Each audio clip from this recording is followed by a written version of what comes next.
Aunt Bee knows there's nothing quite like the taste of fresh well water. But she knew something was missing. Introducing Aunt Bee's alcoholic water. Fresh, calorie-free, natural water, but with alcohol in it. Aunt Bee's alcoholic water. The water you love and the alcohol you love. Aunt Bee's alcoholic water. Alcohol. Drink responsibly every day. You are listening to Questionable Material with Jack Helmuth and Brian Sack. This episode, helpful homework tutor, murder hornets, meat processing playgrounds. Well, I don't know what day it is. I don't know why anything matters. And how are you? You know, pretty good. Every day is the same in many ways, but it's actually, it's been kind of, it's not terrible. Okay. You know, the wife likes to cook, so she's cooking crazy new things every day. Great. I'm doing all the things I put off. Fixing, I'm sanding, I'm grinding, I'm routing, I'm doing all sorts of stuff. Well, what about fixing yourself, though? That is, you can't fix perfection. And so I know that that's kind of a waste. That'd be wasted time. Right. When people meet me, the first thing they say is, "You seem perfect to me." They say that too. They say those words out loud to you? I feel like they do. You know, you feel like they do. If I was to record it, would I hear those words come out of someone else's mouth? I can't promise anything. I don't know. I thought we never lied to each other, Brian. No, I'm not lying. I'm telling the truth. Okay. The what? The truth? That's close. It's really close. I know where your heart is. I just want to tell the truth. Okay, you tell your truth. But so people say that you're perfect. That's the gist I get from talking to folks. It's kind of like, oh man, he's perfect. Now, what was the last interaction you had with someone where you came away with that impression? I don't know if you can remember that far back. You know, I vaguely remember a bright light, somebody grabbing me, hanging me upside down and smacking my butt, and then hearing, I think, my mother's voice saying, "Oh, he's perfect." So I guess that's probably the last time I heard it. It's probably when you were about 14, right before your mommy died. I think the light that you saw was heaven, and mommy was going there. She slapped your butt because you're kind of a fine-looking young teenager, and she just thought you were perfect. That's my guess. I don't know. I can't. That's just my guess. I mean, using Occam's razor, which is that thing where you cut out all the things that are less plausible, that seems totally plausible. Yes. I see. That's what I think as well. Look at you. You could use an Occam's razor right now. I could use a razor. I could use a haircut. My haircut guy, who's now a lady.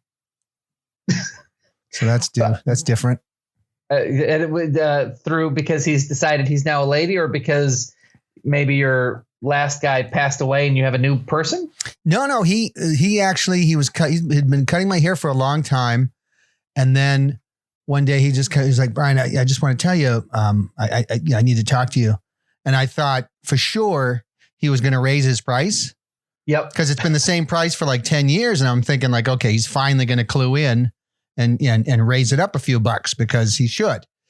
And I'm like, yeah, sure. He goes, the next time you see me, I'm going to be a woman. What? And so I immediately made a joke and said, well, then I'm going to pay you 30% less.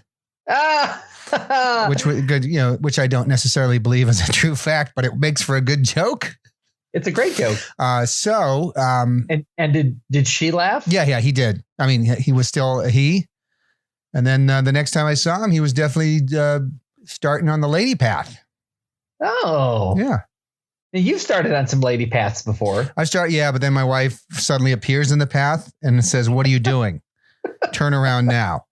And then I just kind of back up slowly and I pretended that I was hunting for mushrooms. Whew. Yeah. Wow. Yeah. You're living on the Occam's razor's edge. Occam's razor's edge. Sir Occam of Razor or something. Sir Occam. Who cares? It's quarantine. Who cares if it's Occam or Occam? Doesn't matter. Whatever. Doesn't matter. No one cares. Nothing really matters. How are you doing? I'm losing my mind a little bit. You? I'm going to be honest with you. Really? Yeah. Why? Yeah. It's the not being able to escape my family. Huh. I sure do love them. Like almost all of them I love, right? So it's not about that. It's about the fact that I can't ever be alone. And I think my children are starting to hate each other. Oh, really?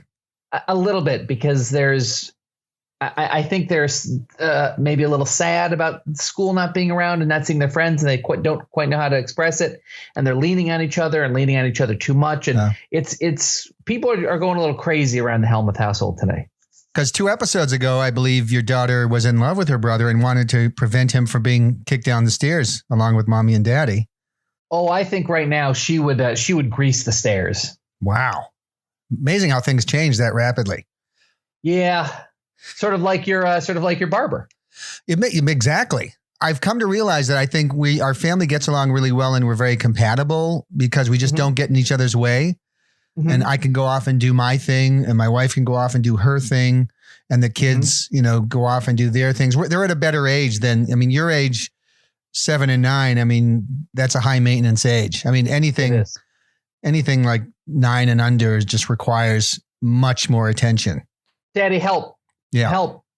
Daddy, I can't do this. I can't figure out this problem. Daddy, I'm in the pool by accident. I can't swim. Daddy, the knife juggling video you showed me on YouTube. I've hurt myself. Help. Daddy, I need help wiping my booty. And that's my wife. Wow. The kids are even worse. So, it's a lot of pressure on me. Yeah. Our school, has done a pretty good job with the Zoom classes. Although my youngest, the 13-year-old, the teacher's complaining that he's been distracted in his French class and she wants to demote him from honors down to regular French class. Ooh. Which really pisses me off because he's distracted because he's sitting in front of a laptop in a place that's not really his usual home. And he's talking to a class with a teacher who might not be that exciting over the internet. So of course he's distracted. I'd be distracted. Well, but Brian, I'm sorry, but he's also speaking German. And so I'm take her side on this. He's just pretending he invaded them in 1940. And he took over the class. Yeah, he took over the class. They threw up their hands and they're like, okay. I'm surprised she had the backbone enough to say she was going to demote him. Yeah, she's probably not real French. No, she's like American French. Yeah. So, and you were going down a path before we started joking around a little bit. You're going along a path where you kind of don't mind this situation. Now, obviously, you want everyone to be healthy and safe. Right. But you don't necessarily mind the collateral situation of quarantine. Yeah, I don't know. It's kind of very peaceful. The kids have been lovely.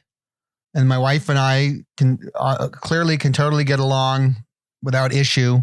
Sounds like all this goodwill between husband and wife. Can we look forward to seeing a third SAC child maybe in 9 months or so? She said the bank will accept no more deposits. You know what? We're good with 2. And, when your youngest is 13, the idea of starting all over again at 0. I had a friend who did that. Is that he had an 8-year-old and then decided he was going to have a kid. And I remember he was like, I forgot everything. Yeah. It's because it is work. It's a hard work. Back to your wife. Is that more of a community bank situation or what's the? It's a private bank. It's a private bank. It's private banking. Oh, okay. Sorry. Even on her trips to like Mexico and stuff. Well, that's Forex trading. How does that work again?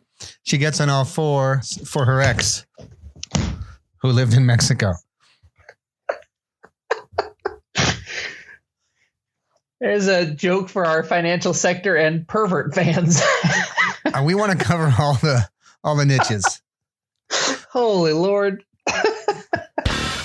I've been so busy with homeschooling, as I've said on the show in the past, and as I said today.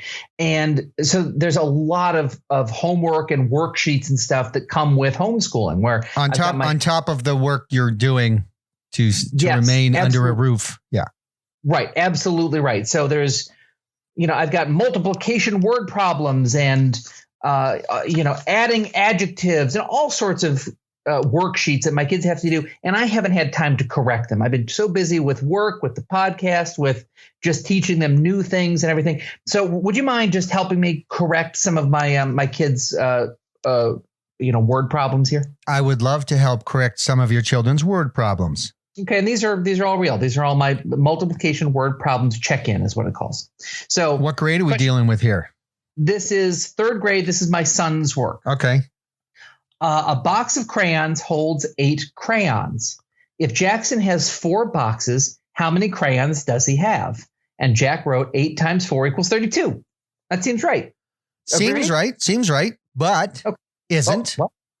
No. Oh, no, what? Well, okay, he's got 4 boxes, right?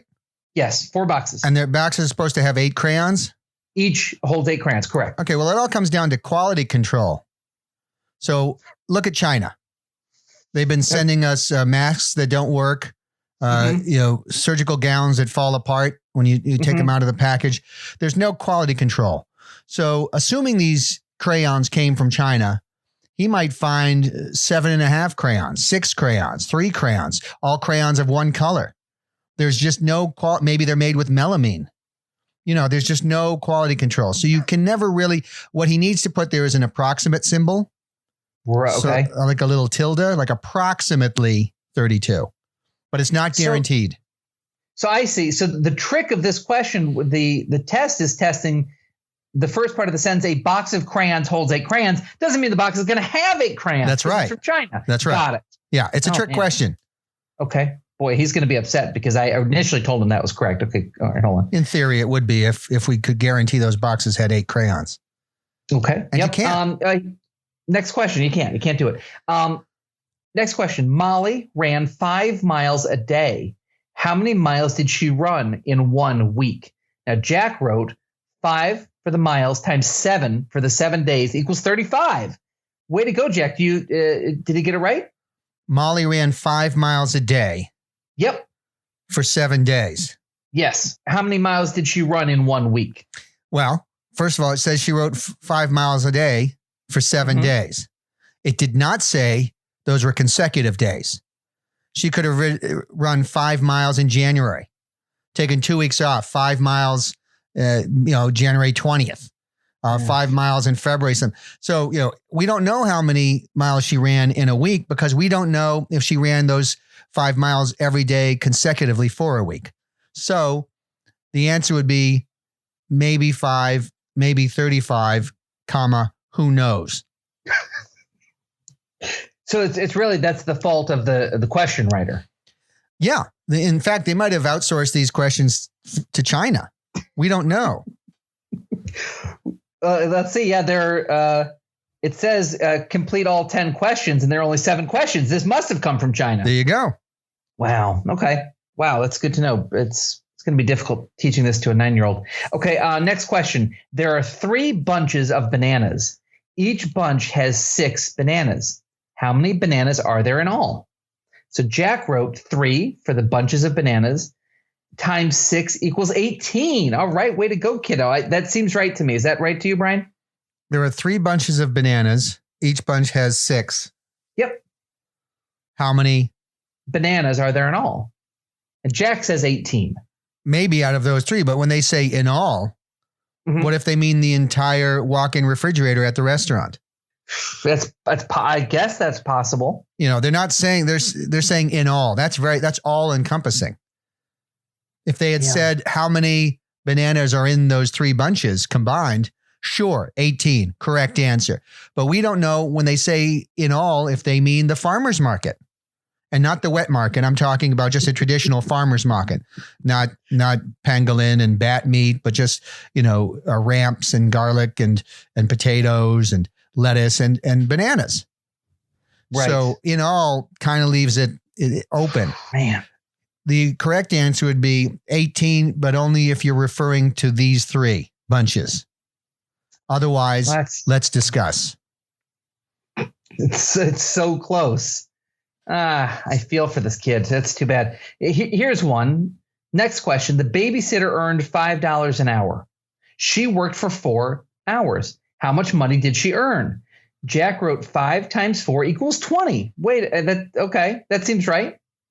She worked for $5 an hour. She Yep. worked for 4 hours. Yes. First of all, nobody gets a babysitter for $5. So something's really weird here. Okay. Oh, gosh. We were paying a high schooler something like $12 to $15 an hour so we could run downstairs and get dinner. Okay. So this idea of a $20 babysitter for 4 hours of work, that's nonsense. That's a house of lies. And he should put that in his answer. Okay. Like, this salary is a lie.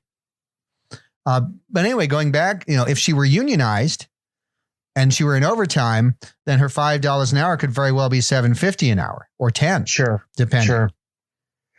It could also be a holiday. Yeah. If she's working on a holiday, then you're in double overtime. Man, this is really complex. Now, do you think the $5 an hour babysitter, like, is that a red flag that this person maybe shouldn't be around kids? Like, the person almost wants to be around kids too much? For $5 an hour, there's a good possibility she's illegal.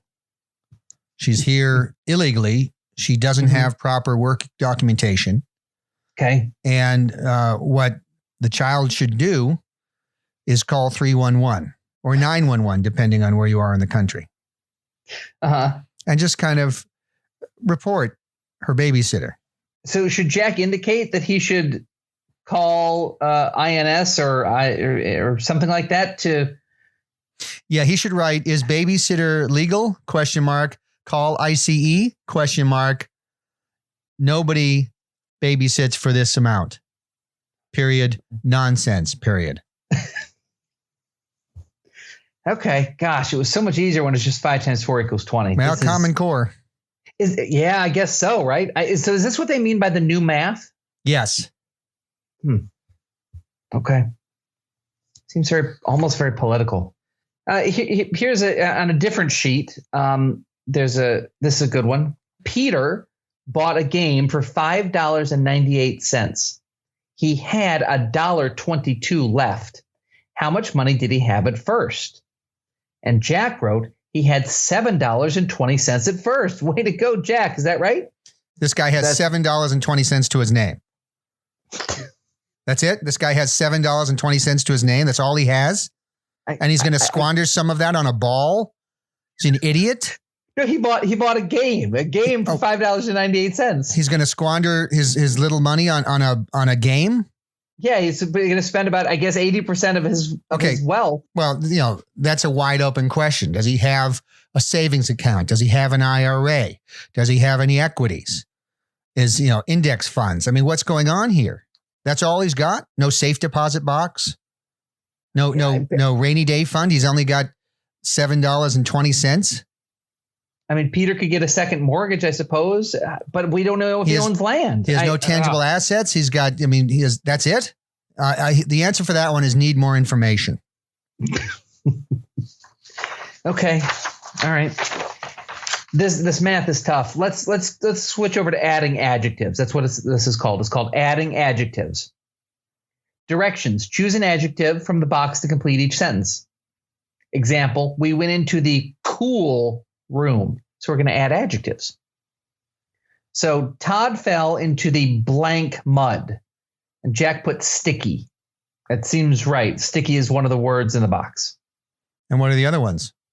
Bumpy, cold, dry, fuzzy, hard, hot, silky, slimy, smooth, soft, squishy, sticky, warm, wet. Those are all correct. They kind of are. There's no way to be wrong. Not a single one of those doesn't work. Right. And everything's subjective anyway. You might think it's squishy mud, but I might think it's sticky mud. True. The mud could have some mold in it and be fuzzy. He should just write try harder in parentheses. That's no good. Okay.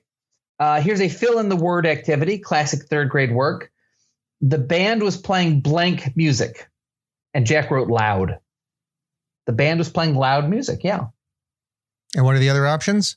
Pronounce, ground, loud, clown, south, chowder, tower, found, powder, scoutmaster.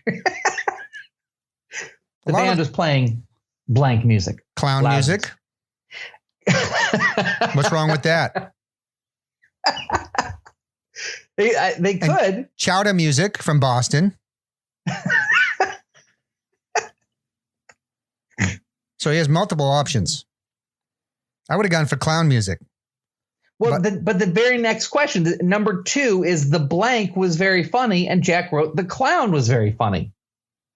Why can't the music be funny? What if it's Weird Al Yankovic? What about the chowder? The chowder could be very funny. How could the chowder be funny? Because it has Oreos in it. That'd be pretty funny. What are the other adjectives? These aren't adjectives. This is fill in the word. Okay. Pronounce, ground, loud, clown, south, scoutmaster. The Scoutmaster could be very funny. Yeah. The South is very funny. You go and do some praying for me, boy, and you better pray good. From Deliverance. That's funny. Yes, that's funny. But number 4, the birds fly blank in the winter. Jack wrote the birds fly south in the winter. What about, have you ever heard geese? They're loud. They fly loud. They're honking, they're honking, they're honking. The birds fly loud in the winter. That's true. So, and then the final one, here's where Jack used Scoutmaster. Question number 10. My dad is a blank, and he put Scoutmaster. Well, clearly he's wrong there because you're a clown. I've never worn clown makeup. You don't have to wear makeup to be a clown. So what am I supposed to put on this whole sheet of words? Turn the tables. Have him write "see me."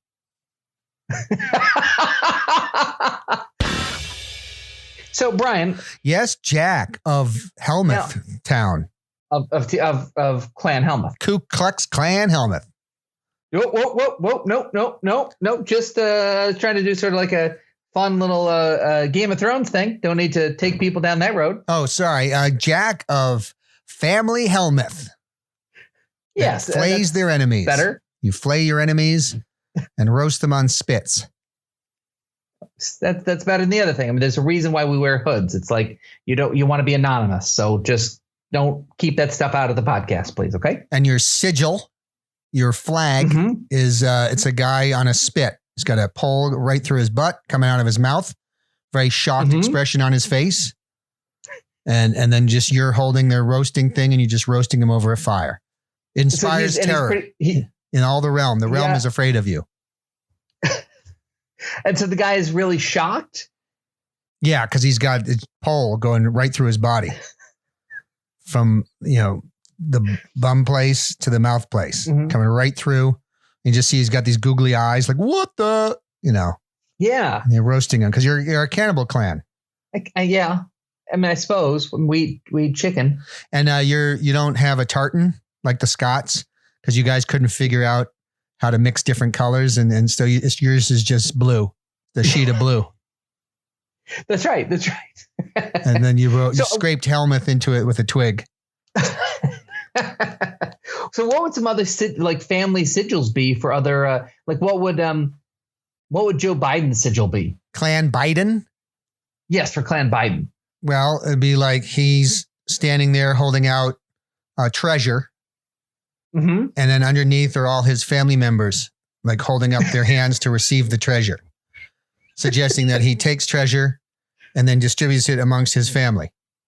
Oh, that's really nice. Yeah, of course it would be. That would be, yeah. Yeah. Oh, that's really cool. What would for Clan Trump? What would their sigil be?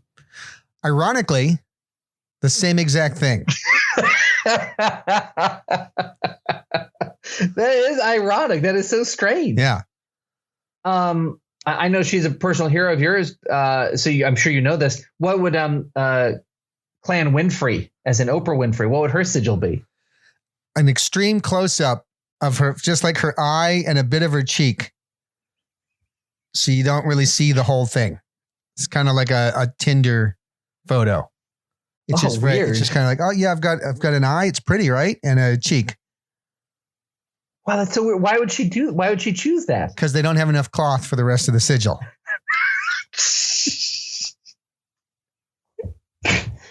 Wow. Okay, it's good to know these things. Yeah. What for Clan Madonna? I don't know her last name, Giacconi or something like that. But Sicchione or something like that. Yeah. Yeah. For Clan Madonna, they take a tiny piece of cloth and they stretch the crap out of it.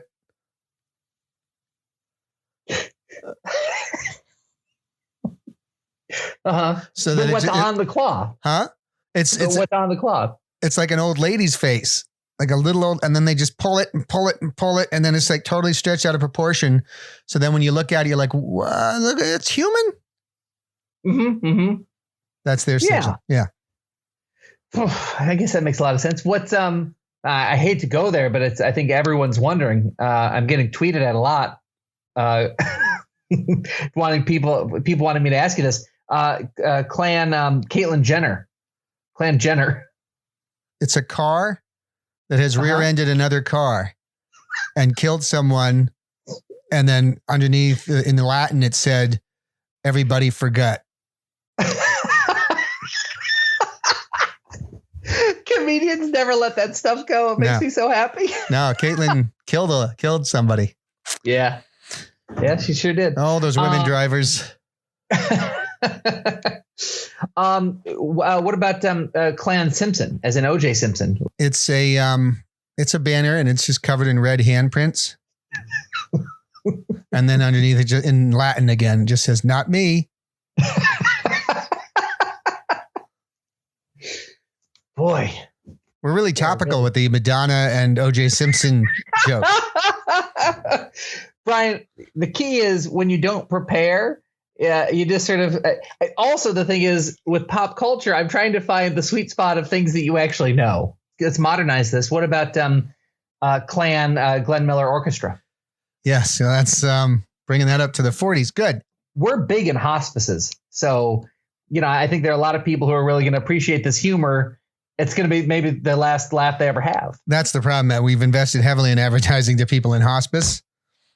So most of we lose 10% of our fan base every day, which is huge. Our customer acquisition cost is tremendous. Yeah. And we lose them within minutes of them following us or signing up for the newsletter.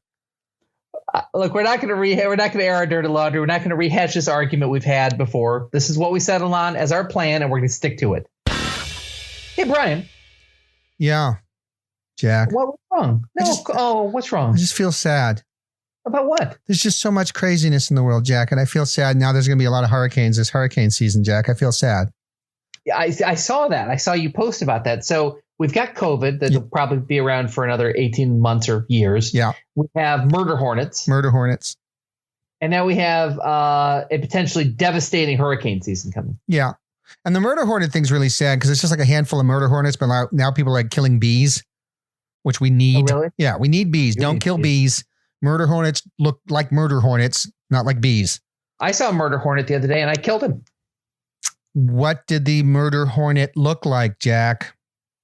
Well, it's the classic look of a murder hornet. It is this, it's sort of like the body of like a 14-year-old boy, like a big satchel with a bunch of newspapers in it, walking around the neighborhood, sort of buzzing around and like throwing newspapers everywhere and just like bzz, bzz, bzz, bzz, bzz. So I'm like, oh my God, it's one of these murder hornets I've been hearing about. So I've got a rifle, and so I blew his head off is what I did.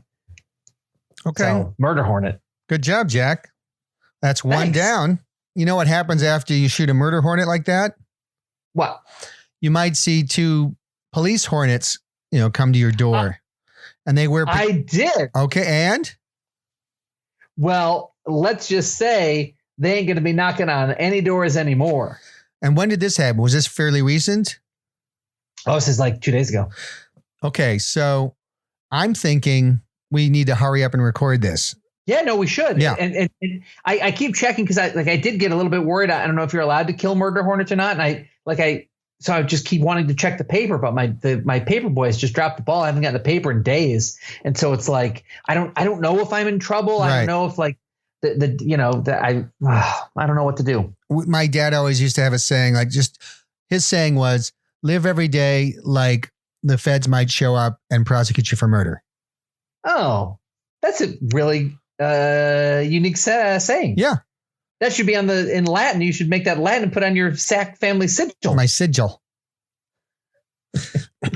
My question for you is this, Brian. Yeah. How many MBAs do you have? I forget. I know it's a lot.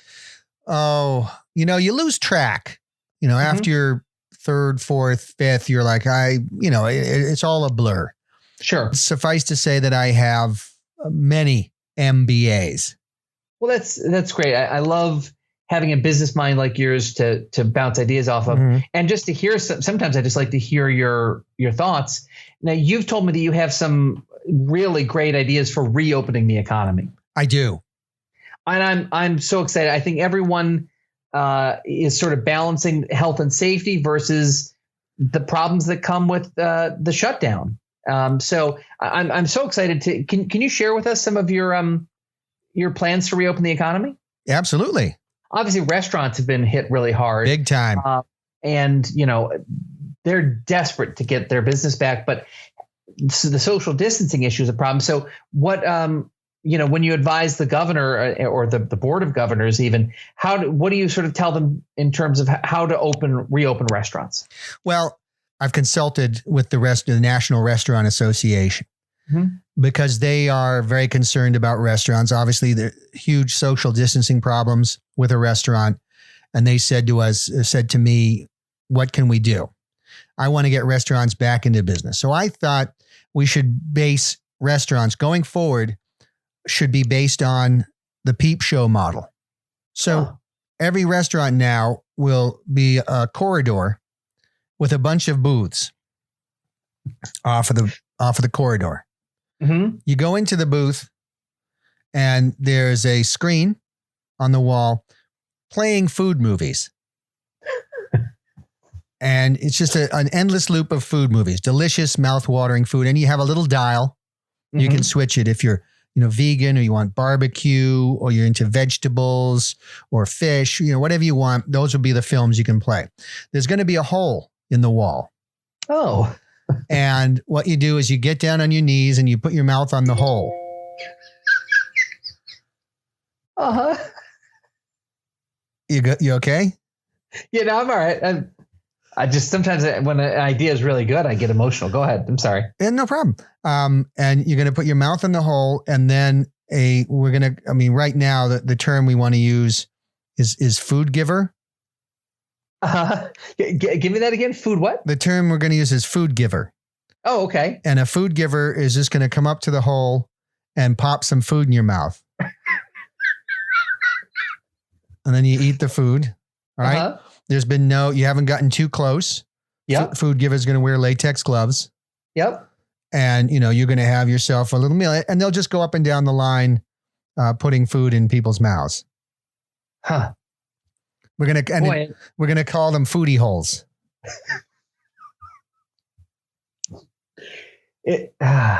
Okay. It seems ripe for chicanery. Chicanery is a good word, but we have to maximize the separation between the servers and the eaters, the givers and the takers. Okay. We want to make sure the givers and the takers don't get too close to one another. Sure, of both course. Physically and figuratively. So you're going to have to do away with, the banter between you and a waiter or waitress. But I'm always so funny with a waiter and a waitress. Yeah. I think they'll really miss that. We've had some very good times at dinner with waiters and waitresses, right? We sure have. But now we're just going to be on our knees, putting our mouth up to a food hole.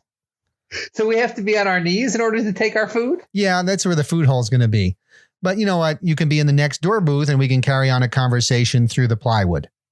You told me in a text recently that you had this whole meat processing plant debate about, whether they're essential workers, whether they should be going back. It's a place where a lot of people are getting sick or, contaminating the food supply, food chain things, that you have a revolutionary way to change the meat processing business model forever. I'm so excited to hear about it. Well, the problem with meat processing is that these factories, they're in closed spaces, close quarters. You got all the people in there packed together. We can't have that. Yep. We need to spread these people out. So I got to thinking, and I thought, where is there some kind of mechanical facility where we could slaughter things, but is also not in a confined space? Uh-huh. And I thought for a while, and then it occurred to me, school playgrounds. What? Yeah. So if you think about it, now you have a slide, right? Right. Well, you can have the cow walk up the stairs because they can walk upstairs, Yeah, I know that. but they can't walk downstairs the way their knees work. They'll never need to. You get them up to the top of the slide. The only option is down the slide. As they're coming down the slide, choppity chop, chop, chop. All right. Uh-huh. You can also, they have the merry-go-rounds, the spinners. Yeah. Well, you just put the cows on there and you just start spinning it. And then they start to get dizzy. And as they get dizzy, they lean over the spinner, choppity chop, chop, chop. Well, where's the choppity chop coming from? So I can see the cow spinning. I can see their dizzy little heads sort of plopping over. But where's the choppity? Well, we're going to have workers there, meat factory workers. I see. So what it'll be, we'll call it like a meat playground factory. So, and they're going to, obviously timing's an issue. You don't want the kids hitting recess, running out, and then suddenly covered in a slide of blood, going down a slide covered with blood and entrails everywhere and hacked up animal bits. So we will time it. There will be cleaning periods. And, so we, in the early morning, processing meat, and then there'll be a cleaning session. The kids come out and play. They go back into school, another second processing session. Then they clean it, and then the kids come out and play, third processing session. And that way, by staggering it, we can really utilize all these playgrounds that exist in every school across the country. Thousands of playgrounds. Also seems like potentially a good way to fill some budget holes where I imagine the schools could probably earn a little bit extra money off this. They could get a little extra cash, sure. My worry as a parent is that the workers, that they'll be confused whether it's a cow or a child. Yeah, well, obviously this is all in beta testing. We have not perfected the switchover. So our last beta test, it was unfortunate. The whole elementary school came out. The jungle gym was, covered in processed meat and sides of beef and pork, and there were heads everywhere, and the slide was covered in blood. So it was rather traumatic for the kids. Yeah. And, the factory workers felt terrible, and they were, scooping up the heads and everything and the bits and just trying to make it seem like a normal thing. Yeah, of course. Well, that's good for a psychological perspective from the kids. My worry is that the kids are going to come out and the workers are going to think, well, here's our next round of meat. Yeah, that can happen. It can. Well, we had a recess come out. The workers had lost track of time, and then poor Timmy ran up the stairs and went down the slide and choppity chop, chop, chop. God. Yeah. That seems like maybe not a great worker who would confuse a 1,200 pound steer versus a 60 pound third grader. Yeah. It's just about the rhythm.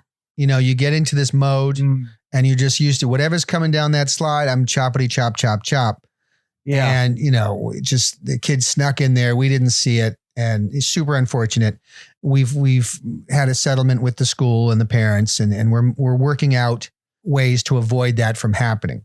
Our one idea is to have children go to school wearing bright orange vests that say "Don't chop me up," and that seems to we've tested it, and it has gotten the attention of the workers. We put that vest on a steer, we sent him down the slide, and the worker did not choppity chop, chop, chop. Oh, that's great. So that's one option. Innovation. I have a lot of ideas. I know you do. It's a real blessing. So speaking of schools, let's take the meat processing part away from it, because my next question to you, because we're talking about how to reopen the economy, we can't open an economy with parents watching their kids. The kids have to go somewhere in order for mom and dad to go to work. What is your plan to open the schools? My plan to open the schools, it actually ties in with the meat processing. Oh, okay. So when you are raising cows, What do you need? Grass. That's right. Mhm. How much grass? A ton of grass. Fields, plains and fields. Fields of open space. Yes. A big field of open space.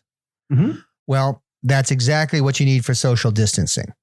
So we're taking classes out of the school and we're putting them in the fields where we're raising our cows.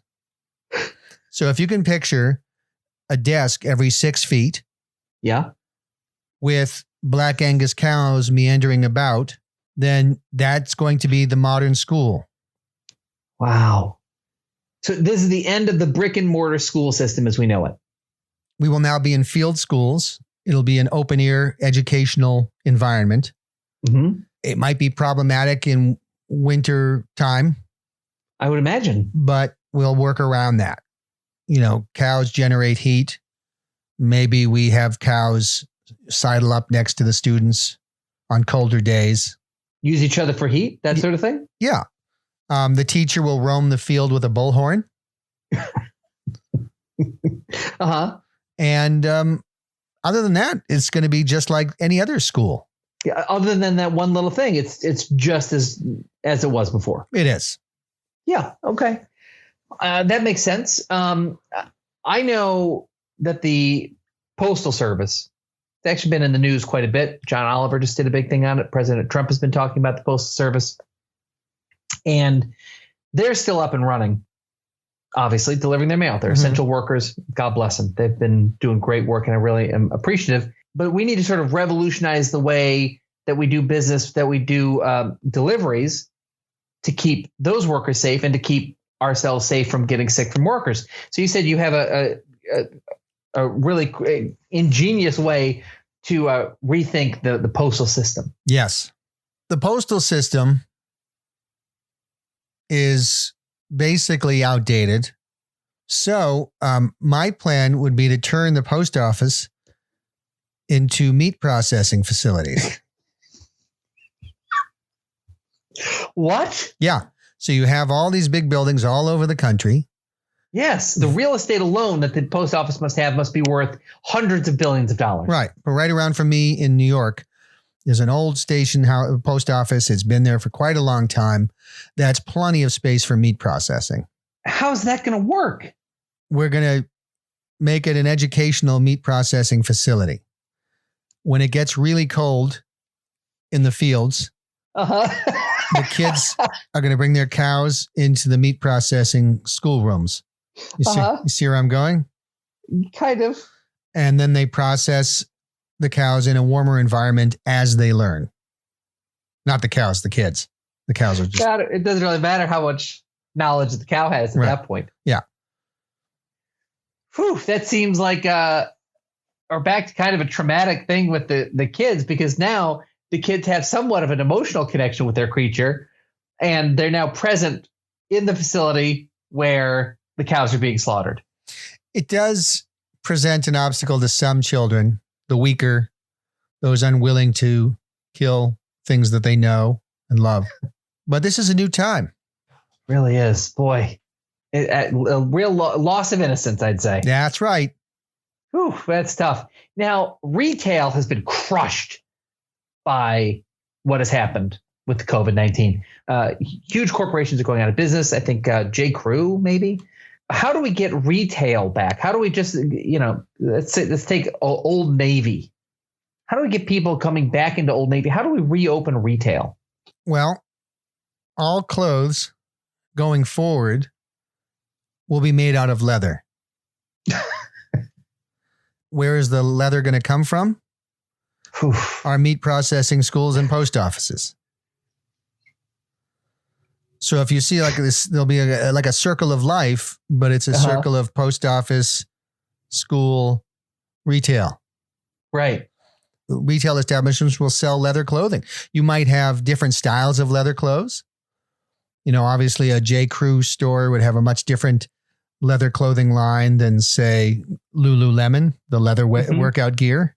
If you can imagine leather yoga pants, leather jogging shorts, leather socks from the Gap.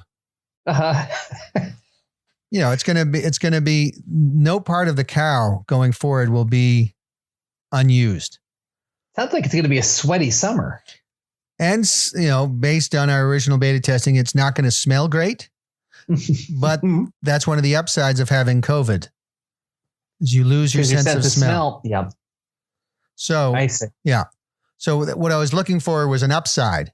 A lot of people are concerned about how COVID knocks you off your feet and sure can kill you in many cases. I thought, well, what if it's a plus? What if the not being able to smell and taste thing is actually a plus? So you're welcome, America. No, you've really solved a lot of problems today. Last question, because I imagine the Pam Andersons of the world aren't going to necessarily love all these plans. What's your plan for reopening PETA?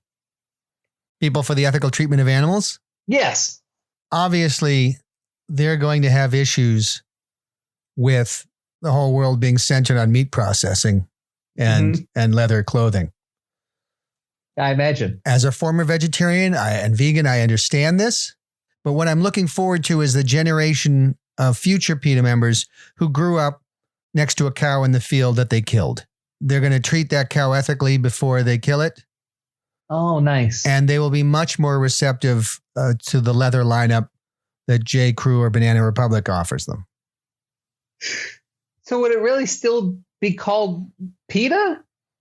It could still be called People for the Ethical Treatment of Animals because they're still people and they're ethically treating the animals. They're not torturing the cows in their post office abattoirs or playgrounds.